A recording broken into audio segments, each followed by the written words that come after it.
Everyone, welcome to my channel. तो ये series जो है वो काइनेमेटिक्स का है और काइनेमेटिक्स में मेन 4 पार्ट होते हैं। जो पहला पार्ट है वो हमारा ग्राफ है, जो दूसरा पार्ट है वो मोशन इन 1D है या जिसमें बोल सकते हैं मोशन अंडर ग्रेविटी है।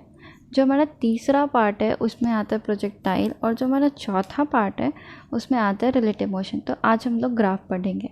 तो let suppose this is why axis, this is x axis. तो जो टेन थीटा है हमारा वो वाई अपॉन एक्स होता है। What is theta? ये वाला theta, tan theta is why upon x. अगर यही थीटा यहाँ को हो जाए तो जो टेन थीटा है वो एक्स अपॉन वाई होगा। This y upon x is called slope. And अगर y इंटू एक्स कर दे तो वो हो जाएगा हमारा एरिया।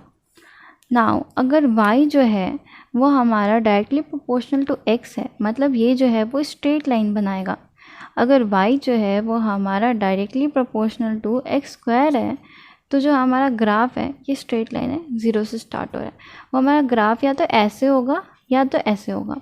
अगर y जो है वो इन्वर्स ऑफ x है तो उसे हम बोलते हैं रेक्टेंगुलर हाइपरबोला, और y जो है वो inverse of 1 upon x square है तो उसे बोलते हैं हम हाइपरबोला। तो ये जो रेक्टेंगुलर हाइपरबोला और हाइपरबोला वो आपको बनाने को नहीं बोलता है, वो ऐसा पूछ लेता है, ठीक है। नेक्स्ट इज़ कि मेन ग्राफ के पार्ट्स कौन कौन से, कैसे कैसे लाइन बनते हैं। तो अगर ये y और x है तो जब भी y प्रोपोर्शनल होगा x का तो हमारा लाइन जो है वो स्ट्रेट लाइन बनेगा।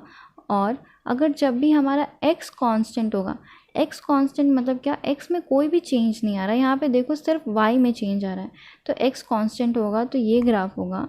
जब भी हमारा y कांस्टेंट होगा तो ये ग्राफ होगा। अब ये दो और ग्राफ होते हैं और इसका बहुत इंपॉर्टेंस होता है। जब भी हमारा स्लोप जो है अगर वो पॉजिटिव होगा तो ग्राफ ऐसे बनता है, और जो हमारा स्लोप है वो नेगेटिव होगा तो ग्राफ ऐसे बनता है। जो मैंने यहाँ पे बताया था y is equal to y is proportional to x square, तो यहाँ दो ग्राफ मैंने दो टाइप के बताए थे, इसका यही मतलब बनता है। नाउ ये जो y कांस्टेंट है, मतलब हम इसे यूनिफॉर्म भी बोल सकते हैं। नाउ ये जो हमारा ग्राफ का इक्वेशन है जिसको हम बोलते हैं y is equal to m x plus c. तो ये y जो है वो हमारा y एक्सिस है, जो x है वो हमारा x एक्सिस है, जो m है वो हमारा स्लोप है, और जो c है वो इंटरसेप्ट है। तो ये तो सब समझ जाते हैं, बट c के वजह से आपकी ग्राफ गलत हो जाती है, तो आप इस c को अच्छे से समझना। जैसे कि मैं एक एग्जांपल लेती हूँ, v is equal to u minus a t. तो ये हमारा अगर हमें v और t में बनाना है, v हमारा y एक्सिस हो गया, t हमारा x एक्सिस हो गया, तो a जो है t के बगल वाला बाजू वाला होता है स्लोप, और जो बाकी बचा है वो होता है हमारा इंटरसेप्ट।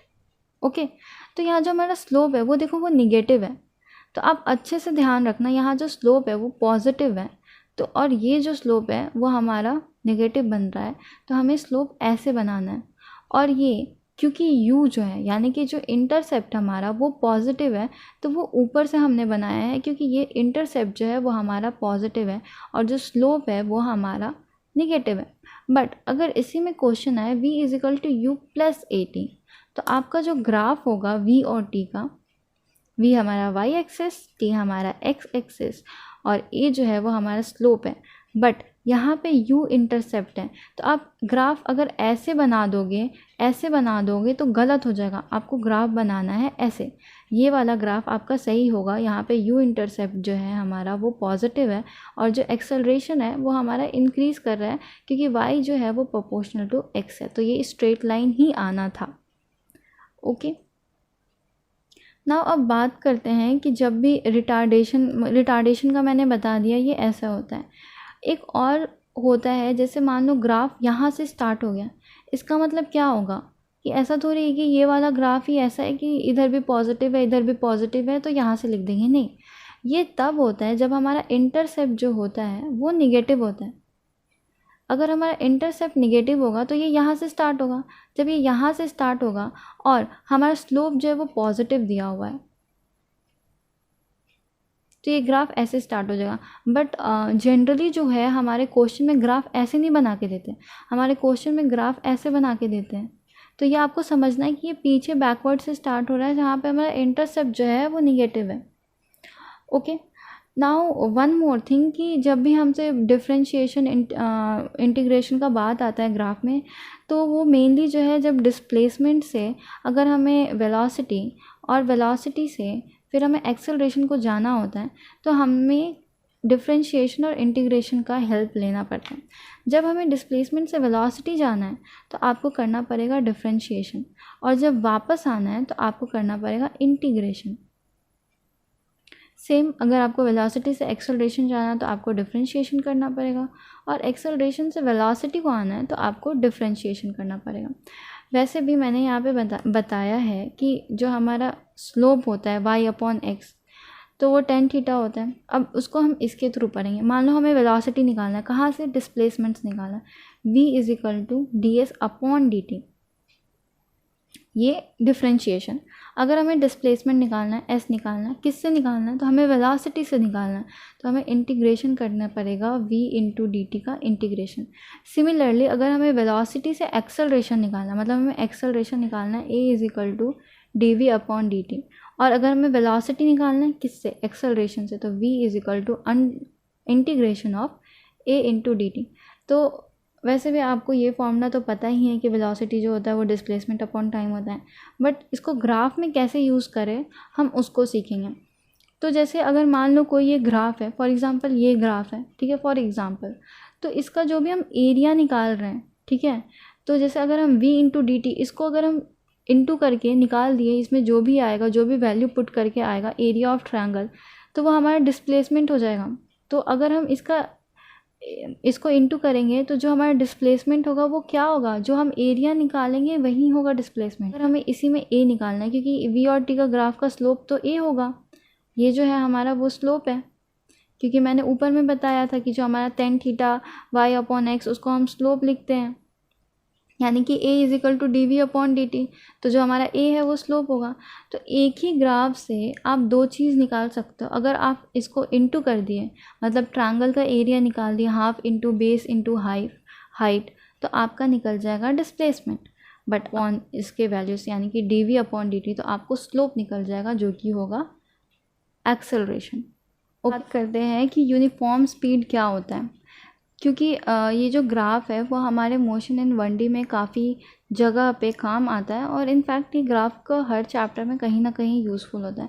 यूनिफॉर्म मतलब क्या होता है? कांस्टेंट, और कांस्टेंट स्पीड, यानी कि v जो है वो हमारा कांस्टेंट है।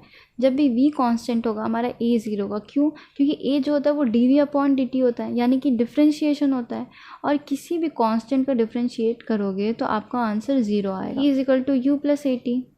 ओके, तो जो हमारा अगर हमें vt में ग्राफ निकालना होगा क्या आएगा? वो ये तो पार्ट 0 हो जाएगा, तो v = u, तो ये हमारा कांस्टेंट ऐसा आ जाएगा, क्योंकि मैंने पीछे बताया था अगर ये y है और ये x है, तो हमें y कांस्टेंट निकालना है तो हमें ऐसे बनाना पड़ेगा। एंड अगर ये s का फॉर्मूला होता, अगर हमें st का ग्राफ निकालना है तो s = हाफ at² हो जाता। ओके, तो s = हाफ at² बना लो, या v = ds/dt बना लो। तो जो हमारा s है वो डायरेक्टली प्रोपोर्शनल टू t हो जाएगा, यानी कि हमें स्ट्रेट लाइन बनाना है, तो ये आपका ग्राफ ये हो जाएगा। देखो ये जो फॉर्मूला है और ये जो फॉर्मूला है उसमें डिफरेंस क्या है? मैंने ये वाले फॉर्मूले से ग्राफ क्यों नहीं बनाया और इससे क्यों बनाया? क्योंकि ये वाला जो फॉर्मूला होता है वो a कांस्टेंट का होता है, जबकि ये जो फॉर्मूला होता है वो हमारा v कांस्टेंट का होता है। ओके, सो अब नेक्स्ट जो पढ़ेंगे हम यूनिफॉर्मली एक्सेलरेटेड का पढ़ेंगे। यूनिफॉर्मली एक्सेलरेटेड, तो जो हमारा यूनिफॉर्मली एक्सेलरेटेड का ग्राफ है, मतलब क्या? हमारा जो a होगा वो पॉजिटिव में होगा, जो हमारा स्लोप होगा वो पॉजिटिव में होगा। तो जब भी a हमारा एक्सेलरेटेड होता है तो हमारा जो वेलोसिटी होता है यहाँ पे 0 होता है। तो अगर वेलोसिटी 0 होगा तो v = at होगा, और s = हाफ at² होगा। मैंने अभी बताया कि ये फॉर्मूला तभी यूज़ करते हैं जब हमारा a कांस्टेंट होता है। तो यहाँ पे a, v और t का ग्राफ बनाएंगे तो dv/dt क्या होता है? a क्या होता है? स्लोप। तो स्लोप हमारा स्ट्रेट आएगा। क्यों? क्योंकि यहाँ y is directly proportional to s का इक्वेशन है। बट यहाँ क्या है, यहाँ s is directly proportional to t square है, यानी कि y is directly proportional to x square. तो मैंने इसका दो बताया था पॉसिबिलिटी, या तो वो ऐसे बन सकता है या तो ये ऐसे बन सकता है। बट यहाँ पे क्योंकि एक्सेलरेटेड है तो हमारा a जो है वो पॉजिटिव है, यानी कि हमारा स्लोप जो है वो पॉजिटिव है, तो हमारा जो ग्राफ है वो ऐसा बनेगा। और अगर यहीं पे हमारा यूनिफॉर्मली रिटार्डेड एक्सेलरेशन मोशन हो जाएगा, जो कि हमारा थर्ड पॉइंट है, यूनिफॉर्मली रिटार्डेड, तो हमारा जो ग्राफ होगा वो ऐसे आ जाएगा, s और t का ग्राफ, ओके, रिलेटेबल।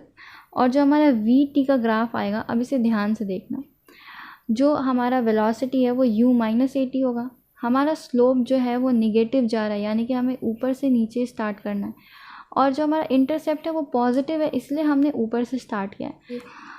हाइट से एक बॉल नीचे गिरा दे रहा है या फ्री फॉल हो जा रहा है, तो आप ग्राफ बनाओ, तो आपका जो ग्राफ है वो यही बनेगा, वीटी का ग्राफ।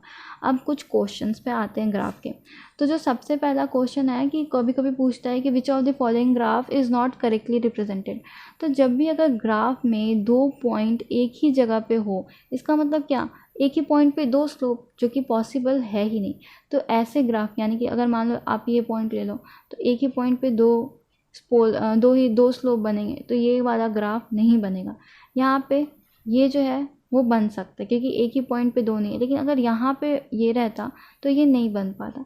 सिमिलरली यहाँ पे भी एक ही पॉइंट पे दो ग्राफ नहीं बन पाए, ये यहाँ पे भी देख लो एक ही पॉइंट पे दो ग्राफ, तो ऐसे ग्राफ नहीं बन पाते। जो नेक्स्ट टाइप का क्वेश्चन है, मान लो कि एक ग्राफ है, ओके, जो है मान लो ये वी टी का ग्राफ है, ओके, अगर ये इसको ए है ये बी है, अगर इसी में हमें दो तरह से क्वेश्चन आता है, एक डिस्टेंस निकालने को, एक डिस्प्लेसमेंट निकालने को, तो दोनों का आंसर अलग अलग आता है क्योंकि ये डिस्टेंस है। तो अगर कोई इंसान यहाँ से यहाँ को चल रहा है तो ऑब्वियसली वो यहाँ से यहाँ तक का डिस्टेंस कवर कर रहा है, तो ये हमारा a प्लस बी होगा।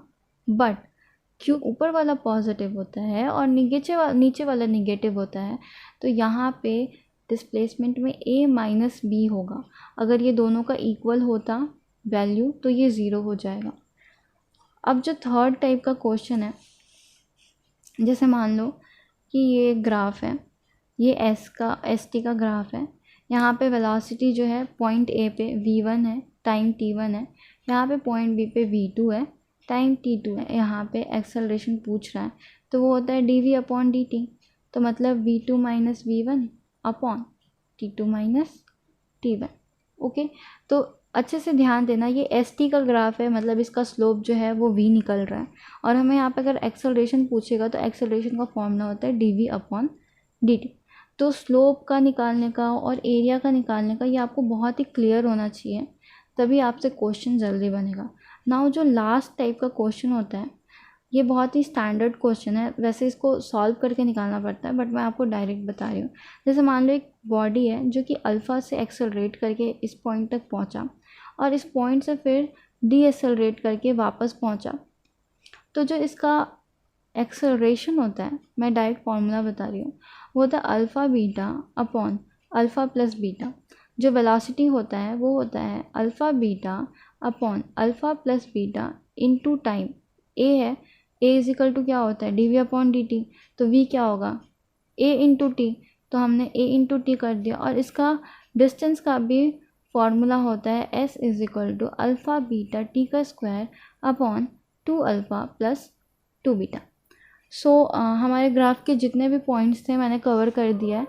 अब आप इसके कुछ 20-50 क्वेश्चंस बना लेना, तो आपको ग्राफ को कैसे अप्रोच करना है वो पता लग जाएगा। जनरली इससे क्वेश्चन डायरेक्ट बहुत ही रेयर आता है, बट आपको इसकी नॉलेज होना बहुत ज़रूरी है, क्योंकि चाहे वो फिजिक्स हो चाहे वो केमिस्ट्री हो, ग्राफ से काफ़ी क्वेश्चंस आते हैं। नहीं भी आते हैं तो अगर आपको जल्दी क्वेश्चन बनाना है तो वो ग्राफ से बन जाते हैं। So thank you everyone for my video. If you like my video, please like, share, comment and subscribe.